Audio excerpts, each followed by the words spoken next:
My name is Zach Davis and I'm an avid home cook who's been exploring the art of making ice cream at home.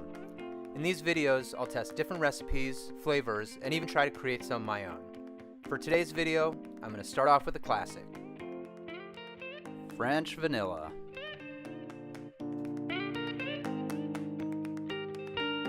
This recipe, which I'll link to below, comes from the New York Times and is so versatile that you can use the base minus the vanilla to make almost any flavor you want. Alright, let's get started. First, we're going to start by adding 6 large egg yolks to a medium-sized mixing bowl. We won't need the whites for this recipe, so go ahead and put those aside for later. Using a fork or a wire whisk, mix up the yolks just until they've combined. In a separate bowl, or in a saucepan like I'm using, add the sugar, heavy cream and milk, salt, and either a teaspoon of pure vanilla extract or 2 vanilla beans sliced in half lengthwise and scraped. Mix it up, and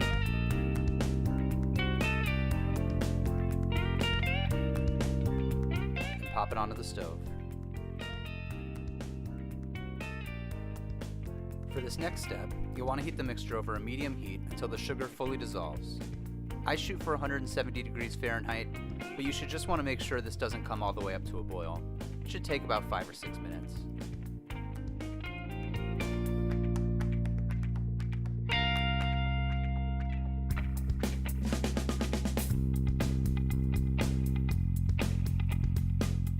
Alright, looks good.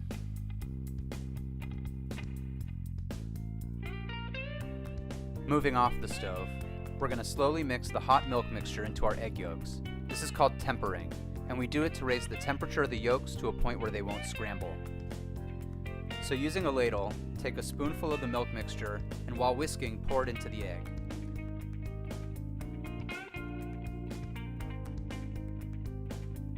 Once we've fully incorporated that first ladleful, we'll repeat a few more times, at which point we can safely mix in the rest of the mixture.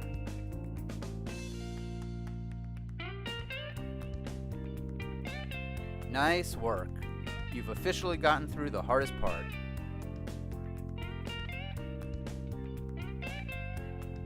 Alright, so we're back at the stove and putting our now custard over a medium-low heat.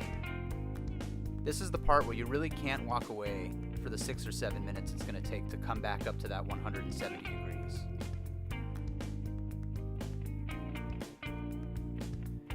Stirring constantly, we're looking for the custard to thicken, become silky, and be able to coat the back of a spoon.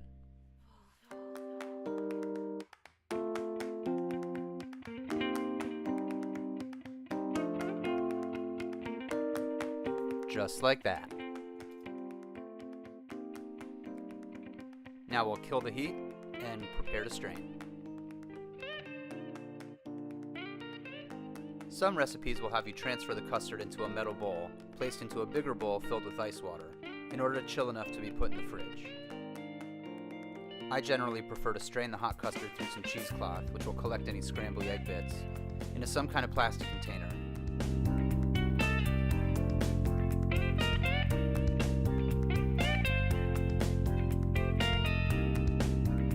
Then I put a piece of plastic wrap directly on top, put the lid on, and let it cool down on the countertop for about 30 minutes before putting it in the fridge. A lot of recipes say that chilling the base overnight produces the best final product, so that's usually what I do. But if you just can't wait, I'd suggest using the ice bath method, followed by 4-ish hours in the fridge, at which point it should be chilled enough to churn. It's a full day later, and our base is fully chilled and ready to churn. And we're going to do that with one of these ice cream maker machines. The way these things work is you take this bowl, which we've kept in the freezer for 24 hours, and put it on the base. Pop the plastic paddle into the bowl, then the clear lid. Give our base a quick stir, turn on the empty ice cream maker, and slowly add the liquid through the hole at the top.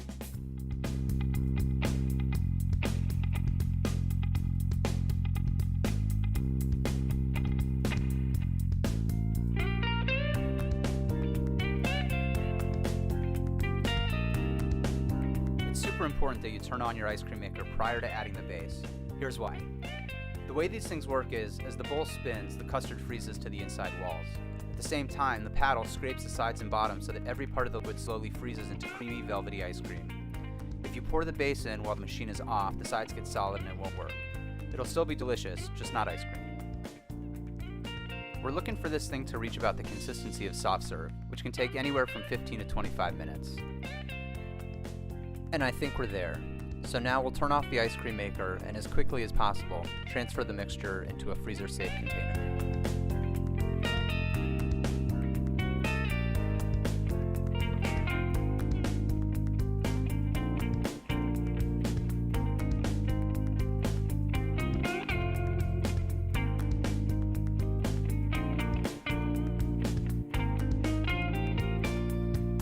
As you can see, I had a little bit of trouble with this part.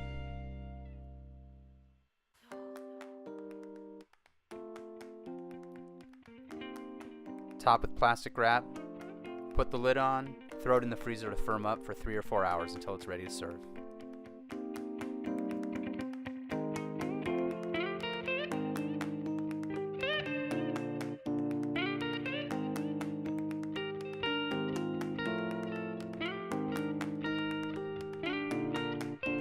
Let's see how we did.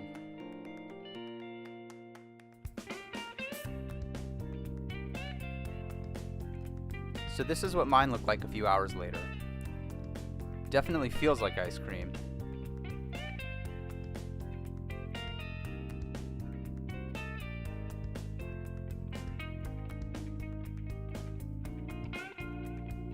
And tastes like ice cream too. More specifically, French vanilla.